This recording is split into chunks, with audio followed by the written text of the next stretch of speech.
They call it the king of fruits. And it's probably the world's most divisive. You either love that creamy, complex flavor, or you just can't handle its infamous smell. But behind that love it or hate it reputation, there's a really fascinating story of science, discipline, and data. So let's get into it and see what it really takes to grow the perfect durian. To understand how we get from a simple tree to this incredible fruit, it really boils down to two things. First, there's a super strict rulebook that controls every single step of the process.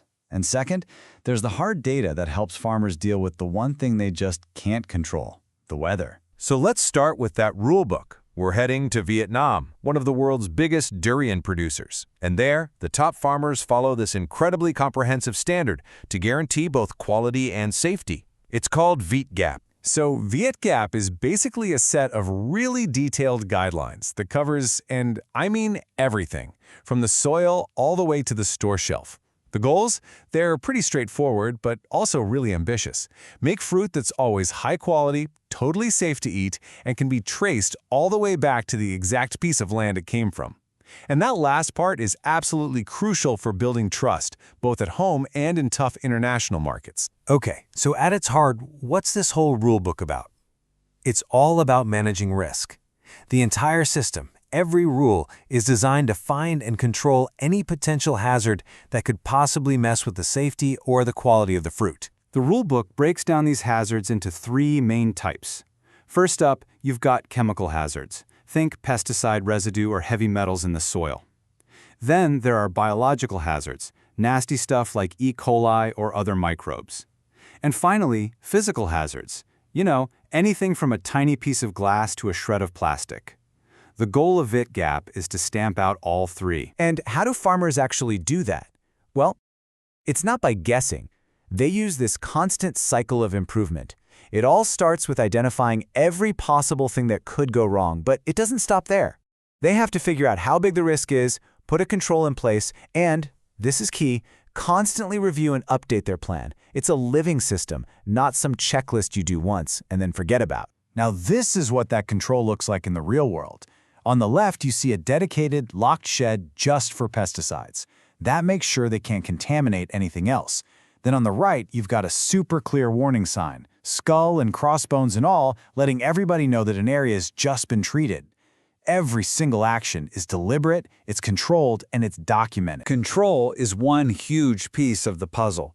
But in today's global market, trust demands something more. It demands traceability. You have to be able to prove, without a doubt, where that fruit came from and exactly how it was grown. And traceability? It all starts with a map like this one. Every single farm is meticulously divided up into plots, and each of those plots gets its own unique code. This means any given durian can be traced back not just to the farm, but to the exact section, maybe even a specific row of trees where it grew. This crazy detailed map is then paired with an equally detailed logbook, or Nhật Ghi, as it's called in Vietnamese. Farmers write down everything, and I mean everything, from dyeing the sapling to the final sale. What this creates is a totally unbroken, provable chain of information from the seed all the way to the shelf. If anyone ever has a question about a piece of fruit, they can pull up its entire life story. Okay, so you've got the perfect rulebook. You've controlled for every single variable you can think of. You've documented everything. But then, what happens when you're faced with the one thing you have absolutely no control over, the weather? And that question brings us to the second part of our story. We're shifting gears, moving from the disciplined rulebook of Vietnam over to a scientific study in Malaysia, where researchers use hard data to try and decode the secrets of the weather. So at this particular durian plantation, researchers put in a high-tech weather station. Now, this wasn't about checking the evening news for the forecast. This was about collecting super precise, second-by-second data on the microclimate, the specific conditions happening right there in that orchard. So what did they find?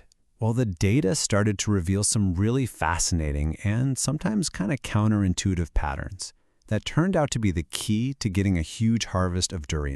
Let's start with temperature. This chart here shows the harvest from 3 different seasons, and the trend is just crystal clear. As the average temperature goes up, even by less than a single degree, the amount of fruit you get goes down. a lot. In fact, the study was able to pinpoint an ideal average temperature, and it's shockingly precise, 26.03 degrees Celsius. Any hotter, and the trees start to get stressed out and produce less fruit. It just goes to show you how incredibly sensitive this plant really is. Next up, humidity. Now you'd think for a tropical fruit, more humidity would be a good thing, right?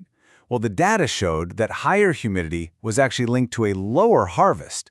The sweet spot was a slightly lower relative humidity, right around 87%. It's this incredibly delicate balance. But here's the real shocker. When the researchers crunched all the numbers, they found absolutely no significant link between how much it rained and how much fruit the trees produced. Now, how is that even possible for a crop? The answer, it turns out, is human intervention. See, the farm used a sprinkler system to give the trees a drink whenever it didn't rain. And this reveals the real takeaway. Smart technology can basically cancel out one of nature's most unpredictable elements. A farmer with a good irrigation plan is no longer just at the mercy of the rain. So, let's put these two big ideas together. On one hand, you have the strict, disciplined rulebook from Veit Gap. And on the other, you've got these precise, adaptive insights coming from the weather data. The best way to think about it is like two parts of a modern farmer's toolkit.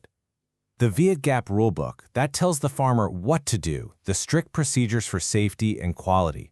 But the weather data, that tells them when and how to do it. It lets them adapt those rules to the real-time conditions of that day, that week, or that specific season. And this, right here, is the future. Not just for durian, but for all kinds of high-value farming. It's not about choosing between rules or data. It's about using data to apply the rules with the most intelligence and efficiency you can. It's the perfect fusion of discipline and adaptation. Which brings us to our final big question. We know this combination of rigorous standards and real-time data is incredibly powerful. But as our global climate gets more and more unpredictable, will this new toolkit be enough to protect the future of the king of fruits? Well, that remains to be seen.